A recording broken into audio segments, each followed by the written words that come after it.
Hello students, how are you? I hope you are fit and fine at your home and doing your homework regularly and properly. Students, today we discuss chapter 7 social and political life, civics, market around us. Jin students के पास new book है उसके according chapter 7 है बेटा, और जिन students के पास old book है NCERT की उसके अकॉर्डिंग ये 8 चैप्टर है। तो 7 चैप्टर जो हमारी ओल्ड बुक का था उसको हमारे सिलेबस से हटा दिया गया है। तो ये आप हमारा 7 चैप्टर है। वीडियो को ध्यान से सुनना है और लेसन के जो क्वेश्चन आंसर है उनको अच्छी तरह से समझना है। Okay, start now chapter 7।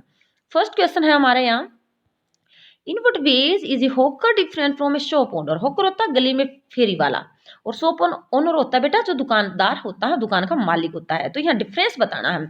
Hawker क्या कहता है और शॉप ओनर में क्या डिफरेंस है। Do not have permanent shop. Hawker के पास अपनी परमानेंट शॉप नहीं होती, बल्कि वो ठेला पर इधर उधर अपने सामान को बेचता है। शॉप ओनर के पास परमानेंट शॉप होती है। Don't have to, second point यहाँ देखते हैं, हैव टू पे रेंट। तो उसके पास शॉप ही नहीं है तो उसका कहाँ से पे को क्यों करेगा, रेंट पे करेगा, इलेक्ट्रिसिटी बिल नहीं पे करेगा, और नहीं दूसरे जो वेजेस हैं उनको पे करेगा।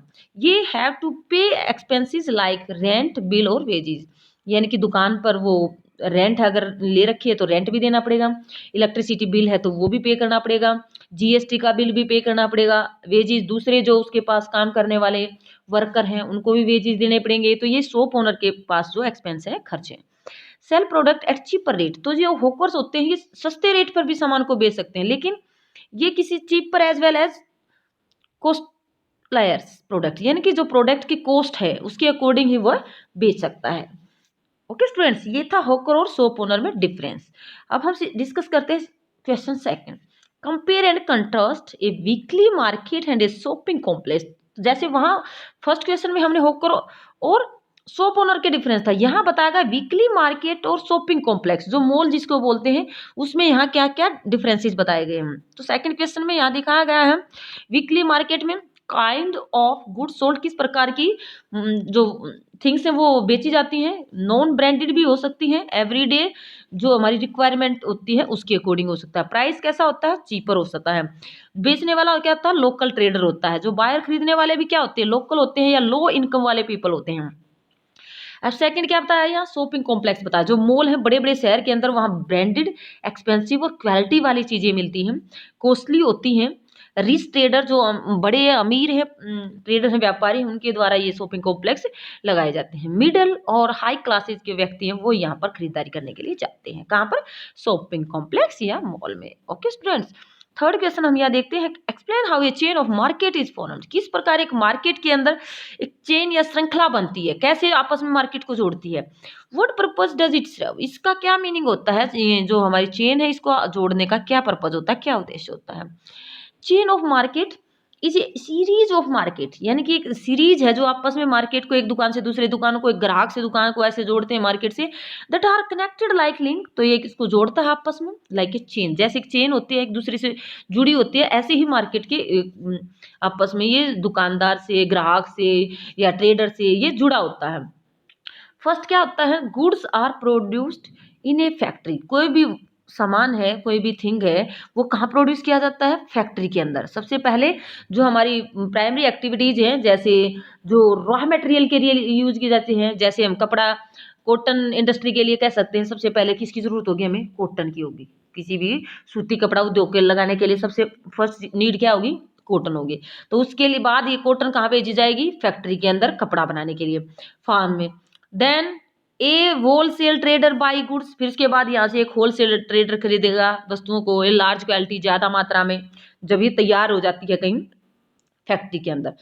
द गुड आर देन, उसके बाद जो वस्तुएं हैं सोल्ड टू अदर ट्रेडर, जो होलसेल ट्रेडर है वो दूसरे ट्रेडर्स को इस सामान को बेचेगा।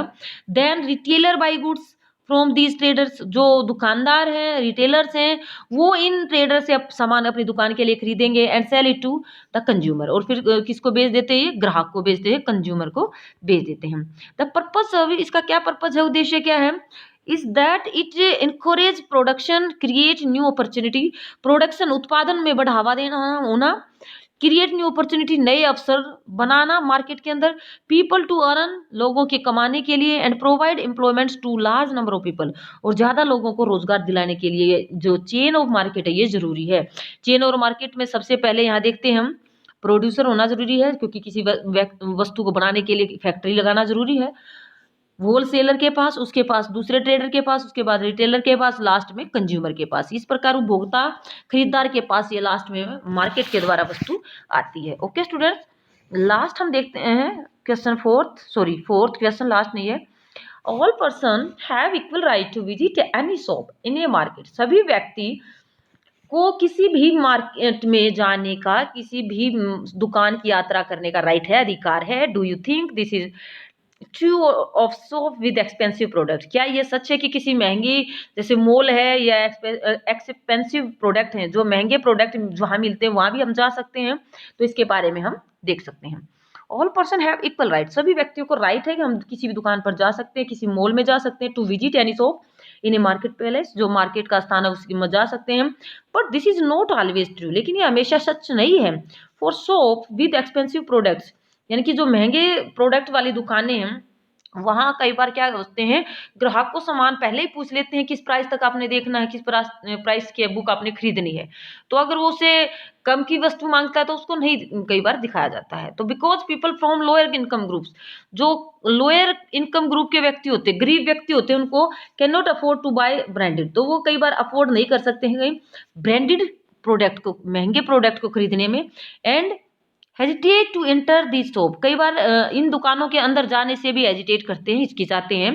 सम time poor people are consider inferior, तो इस प्रकार गरीब आदमी कई बार अपने आप को इंफीरियर मानना शुरू कर देता है। Not able to buy their product, इसमें अपने आप को वो कहता है कि इस प्रकार की जो महंगी प्रोडक्ट, एक्सपेंसिव प्रोडक्ट है, उनको खरीदने में अपने आप को एबल नहीं मानता है।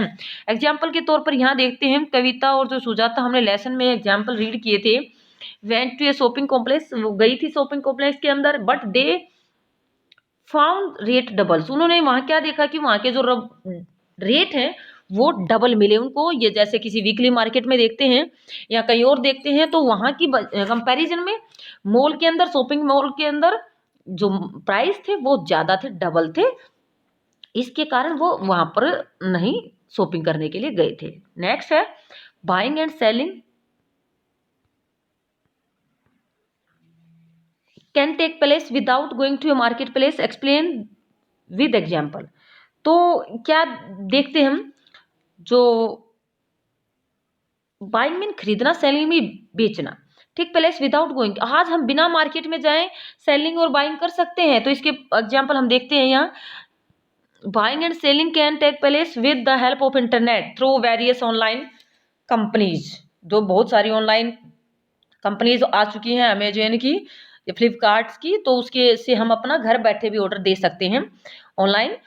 और बाइंग एनी प्रोडक्ट, किसी भी प्रोडक्ट को खरीदने के लिए we can order from Amazon, Flipkart to get this delicious food, कई बार हम अच्छा खाना घर पर मंगाने के लिए we can order Zomato, pizza hut. तो ये जो ऑनलाइन हमारा सिस्टम चला हुआ है, जो हम बिना मार्केट में जाए भी किसी वस्तु को खरीद सकते हैं। ओके स्टूडेंट्स, ये था हमारा 7 चैप्टर। वीडियो को ध्यान से सुनना है और समझना है। ओके, और दिसंबर एग्जाम की अपने अच्छे से प्रिपरेशन करनी है। Okay students, thank you.